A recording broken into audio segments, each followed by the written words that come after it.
네, 다 찾으신 줄 알고 저부터 해서 한 절씩 교독하도록 하겠습니다. 사람이 땅 위에 번성하기 시작할 때 그들에게서 딸들이 나니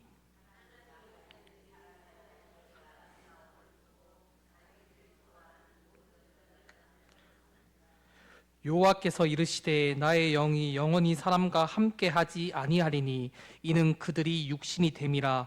그러나 그들의 날은 120년이 되리라 하시니라.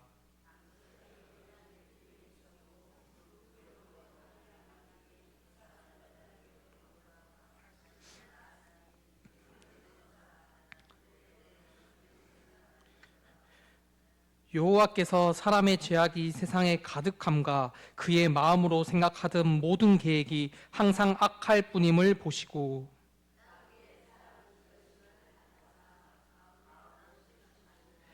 이르시되 내가 창조한 사람을 내가 지면에서 쓸어버리되 사람으로부터 가축과 기는 것과 공중의 새까지 그리하리니 이는 내가 그것들을 지었음을 한탄함이니라 하시니라.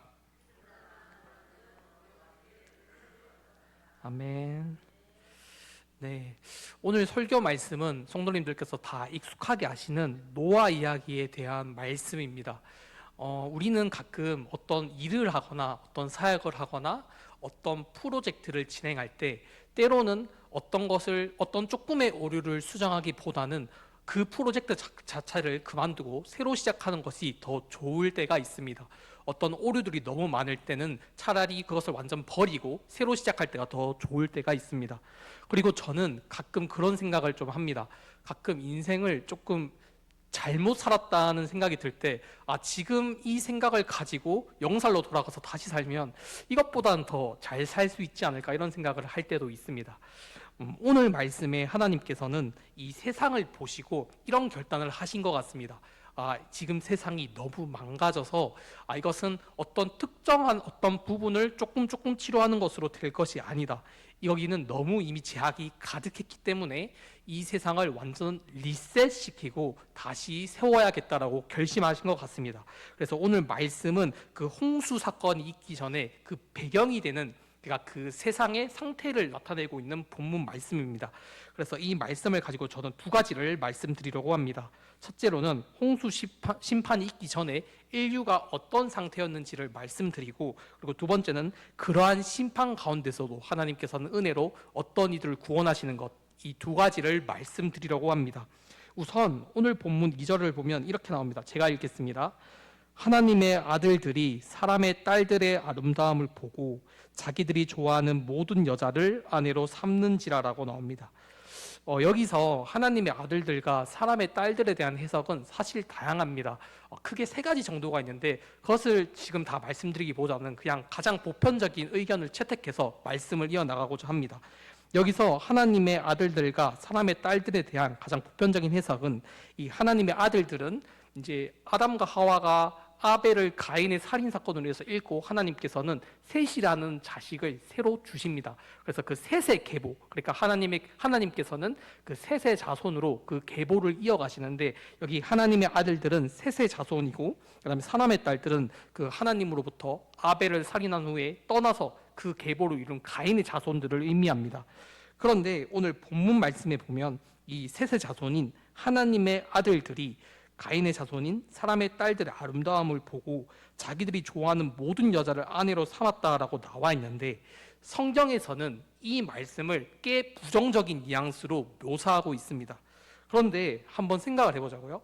사실 그냥 그저 조금 이성적으로 아름다운 여성을 좋아하는 것이 죄는 아니잖아요. 그죠? 사실 저도 아직 결혼을 못했기 때문에 배우자 기도를 할 때, 주님 정말 신앙이 중요하긴 하지만 그래도 이왕이면 좀 이뻤으면 좋겠습니다, 이런 기도를 솔직히 합니다. 솔직히 하고 그러기를 바랍니다. 근데 어쨌든 그 자체가 잘못은 아닐 겁니다. 그러면 이 말씀에 이것은 어떤 의미가 있냐면 더 깊은 의미가 있는데요.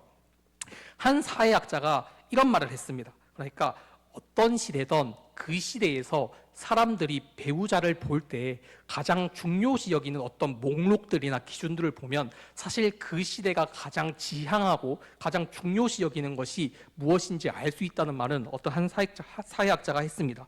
그리고 오늘 본문도 그 아름다움을 이제 취한 그 자체보다는 그런 의미를 담고 있는데요. 여기 보면 하나님의 아들들은 이제 셋의 자손으로서 하나님의 그 계보를 이어갑니다. 그리고 사람의 딸들인 가인의 자손은 그렇지 못한데 이들은 이방 여자임에도 불구하고, 그러니까 이 하나님의 아들들이, 사람의 딸들이 이방 여자임에도 불구하고 그 아름다움에 취해서 그 신앙보다는 그 아름다움을 더 선택한 것을 우선 여기서 말씀하고 있고, 그리고 또 하나 성경에서는 많은 말씀들을 보면 우리의 외모나 어떤 겉으로 드러나는 어떤 세상적인 스펙이나 여러 가지 능력보다는 그 사람의 성품이나 인성을 더 중요시하는 것을 알 수 있습니다. 대표적으로 사무엘상 말씀을 보면 하나님께서 이렇게 말씀을 하시죠. 사람은 외모를 보거니와 여호와께서는 그 중심을 보신다고요. 그런데 이 당시 문화는 그렇지 못했던 것 같습니다. 신앙보다, 그리고 어떤 그 사람의 내면보다, 그리고 그 어떤 사람의 성품보다는 겉으로 드러나는 능력이나 어떤 스펙이나 어떤 외모나 아름다움을 더 중요시 여긴 시대임을 이 말씀을 통해서 드러내는 것 같습니다. 그리고 또 하나 이제 4절을 보면 이런 말씀이 나옵니다. 당시의 땅에는 네피림이 있었고 그 후에도 하나님의 아들들이 사람의 딸들에게로 들어와 자식을 낳았으니 그들은 용사라 고대에 명성 있는 사람들이었다라고 나옵니다. 이것은 어떤 성경은 항상 우리가 볼 때 이렇게 생각할 필요가 있습니다. 그러니까 어떤 말씀들이 절대 어떤 한 절도 하나님의 영감을 받아서 쓰인 말씀이기 때문에 그저 의미 없이 쓰이진 않았습니다. 이 자리에 이 말씀이 쓰였다는 것은 여기 이 네피림이나 용사나 그다음에 고대의 명성은 공통적인 특징을 가지고 있는데요.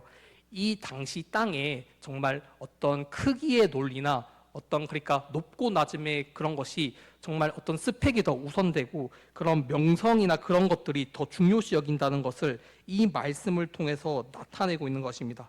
그래서 아까 2절과 4절을 종합적으로 봤을 때 우리가 알 수 있는 것은 이 시대는 신앙과 내면과 성품보다는 어떤 외면에 드러나는 아름다움이나 오늘날로 치면, 그리고 또 여기 네피림이나 용사나 이런 것들은 되게 뛰어난 사람들, 세상에서 인정받는 사람들을 뜻할 수 있을 것 같습니다.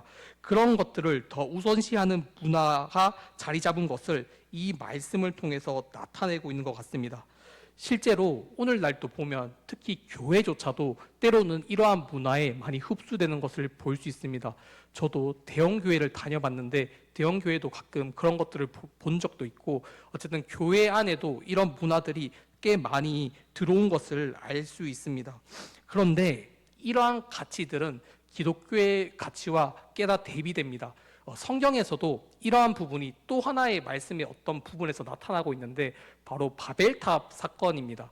이 바벨탑 사건을 보면 이제 창세기 11장에 바벨탑 사건이 나오는데 많은 사람들이 각자 성읍과 탑을 이렇게 쌓고 있습니다. 성읍과 탑을 쌓고 있고, 이것은 어떤 의미가 있냐면 그 말씀을 보면 흩어짐을 면하고자 성읍과 탑을 쌓았다고 했는데 그 흩어짐을 면한다는 것은 하나님께서 처음에 아담과 하와를 지으시고 생육하고 번성하라라고 말씀하신 그 사명을 저버리고 자신들의 인생을 위해서 이제 스펙을 쌓아 올린 것을 의미합니다.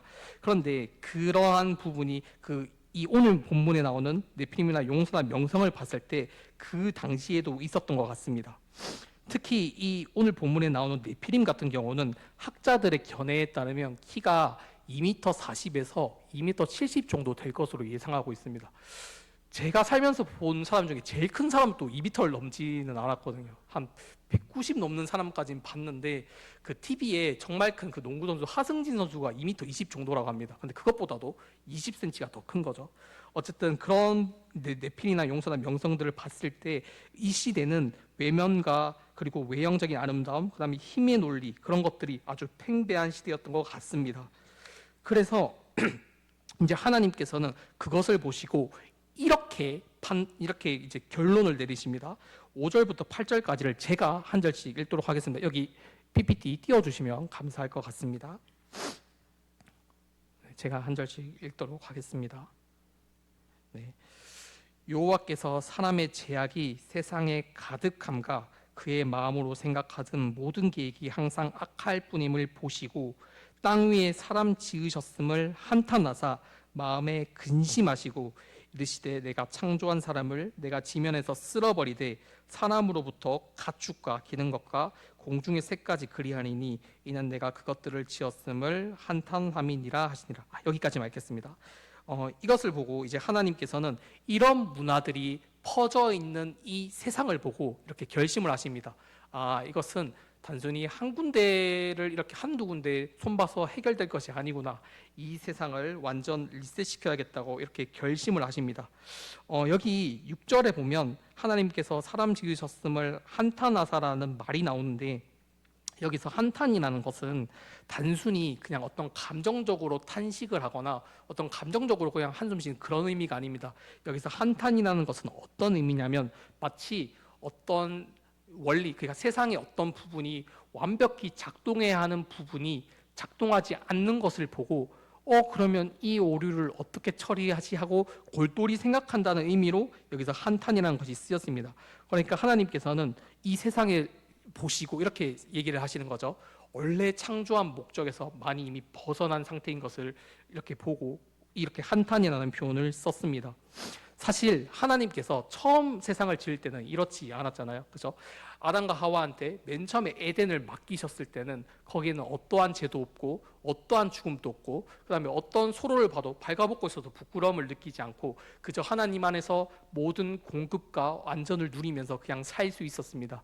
그런데 창세기 1장부터 해서 오늘 6장까지 이렇게 쭉 성경을 보면 아담과 하와가 선악과를 먹고 타락하고 그리고 죄라는 것이 들어오게 되고 그리고 이제 창세기 이제 쭉 4장을 보면 최초의 살인 사건도 나오죠. 가인과 아벨 사건으로 이제 가인이 이제 자신의 예배는 하나님께 받아들여지지 아니함을 보고 분노해서 아벨을 죽이게 되고 그렇게 죄가 점점 확장되는 모습을 보여주다가 그 절정이 오늘 창세기 6장의 내용입니다. 그래서 하나님께서는 그러한 것을 보시고 세상이 이미 너무 망가진 것, 본래 창조된 목적에서 완전히 벗어난 것을 보시고 이제 한탄하시면서 이런 결정을 합니다. 내가 이제 여기 지면을 다 쓸어버려야겠다. 가축에 기는 것과 공중의 새까지 모든 것을 다 쓸어버리고 다시 시작을 해야겠다고 말씀을 합니다. 이것이 오늘 본문에 나오는 노아의 홍수 사건 전에 이 세상의 모습입니다. 그런데 마지막 8절을 한번 읽어보겠습니다. 8절 띄워주세요.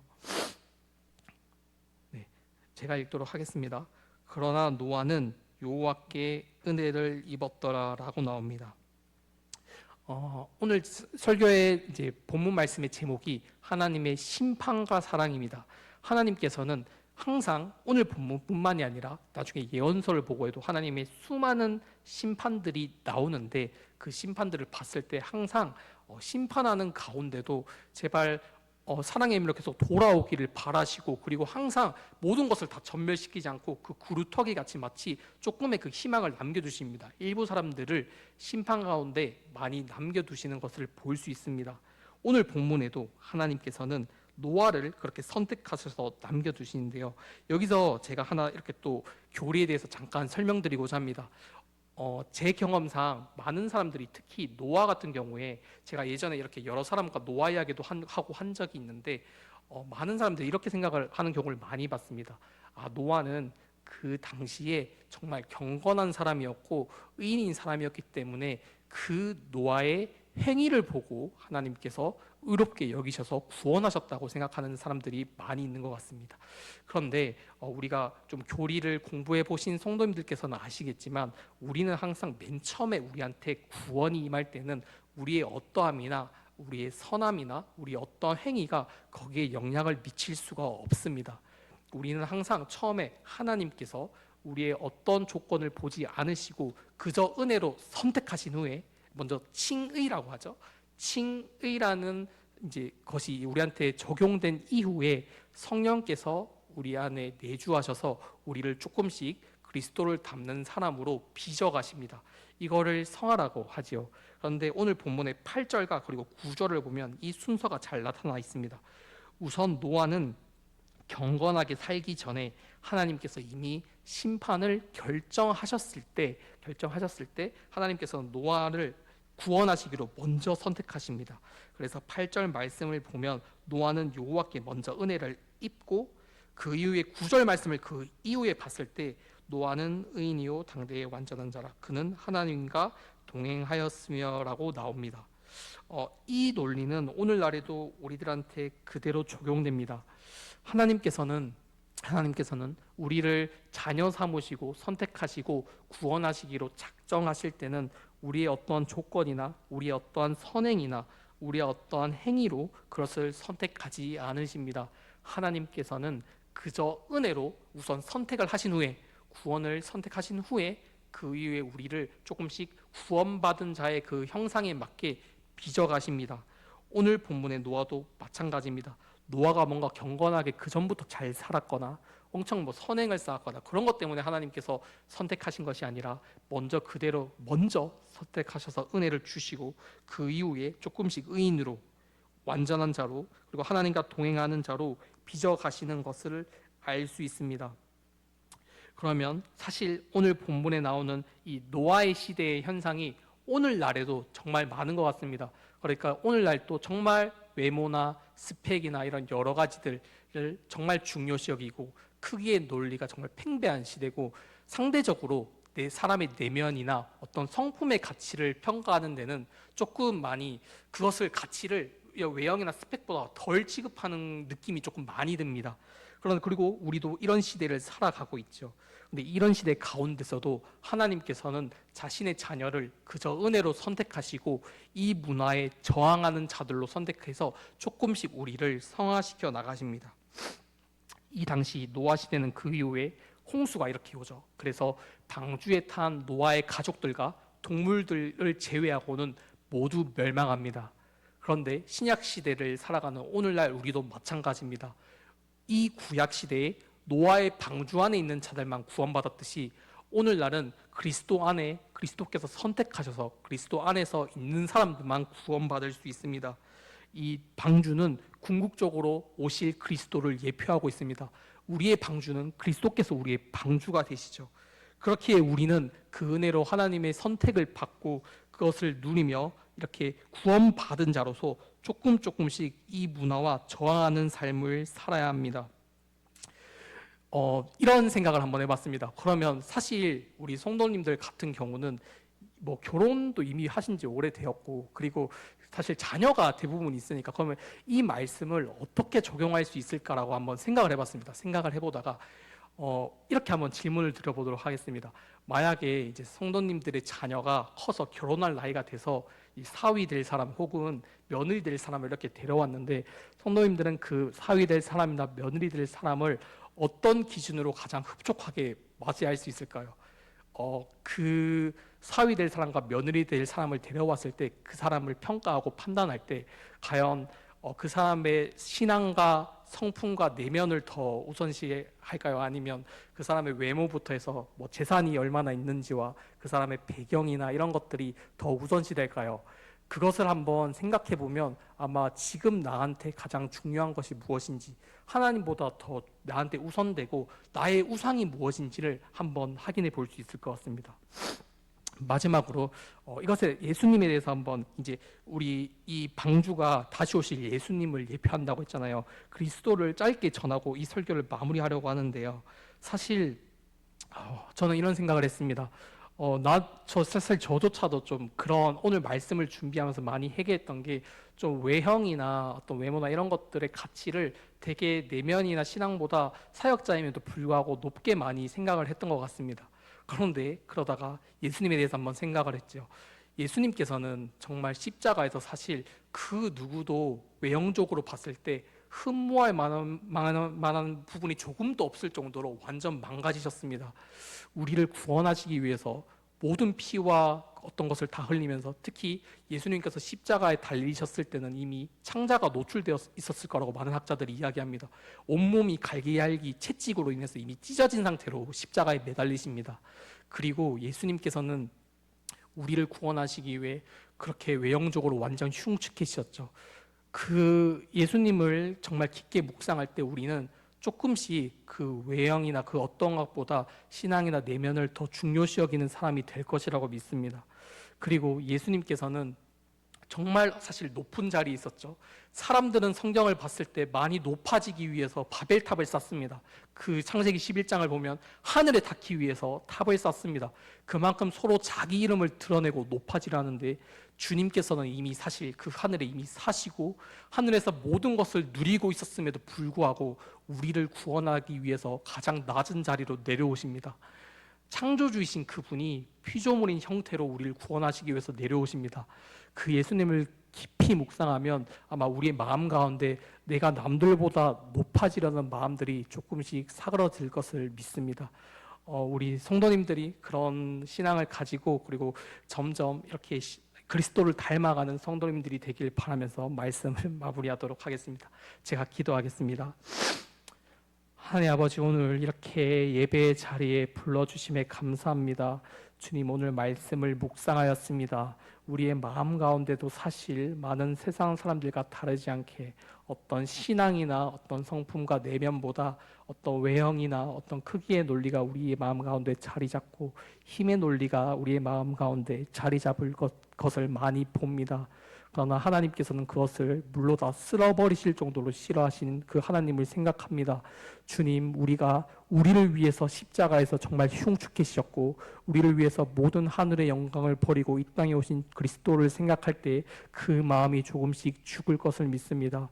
우리가 또 한 주를 살아갈 때 그리스도를 생각하게 하시고 그러한 마음들이 우리의 마음 가운데 조금씩 죽어가게 하여 주옵소서. 예수님 이름으로 기도드립니다. 아멘. 주기도문을 하고